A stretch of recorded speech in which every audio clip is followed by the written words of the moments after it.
प्यारे बच्चों, अपनी अपनी रियाजी की किताब निकालिए और उसका सफ़ा नंबर 20 देखिए। सफ़ा नंबर 20।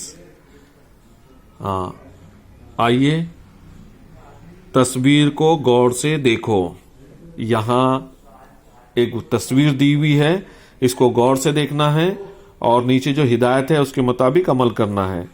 तो यहाँ दिया हुआ है कि चीज़ें गिनकर उनकी तादाद दायरे में लिखो।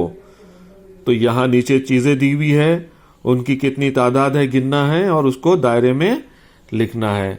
तो चलिए हम देखते हैं। सबसे पहले है पेंसिल। तो पेंसिल कितनी है? 1, 2 और 1, 3। तो 3 पेंसिल है, दायरे में लिखेंगे हम 3 इस तरह से 3 लिखेंगे।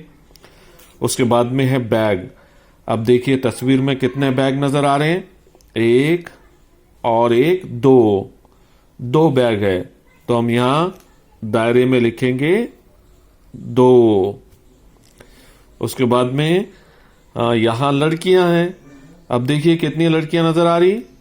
1 और 1, 2 है।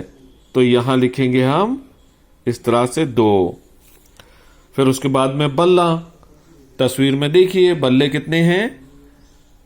1 है। तो 1 लिखेंगे यहाँ पर बल्ले में, ये 1। उसके बाद में बॉल देखो कितने हैं? 1, 2, 3 और 1 ये ऊपर नजर आ रहा है 4। तो यहाँ लिखेंगे हम बॉल की तादाद 4। उसके बाद में है कार। तो देखिए कार कितनी नजर आ रही है हमको? 1, 2, 3, 4 और ये एक ऊपर है 5। तो इस तरह से दायरे में लिखेंगे 5। तो प्यारे बच्चों, इस तस्वीर को गौर से देखिए और नीचे जो दायरा दिया हुआ है उसमें तस्वीरों को गिनकर इसमें लिखिए। अल्लाह हाफिज।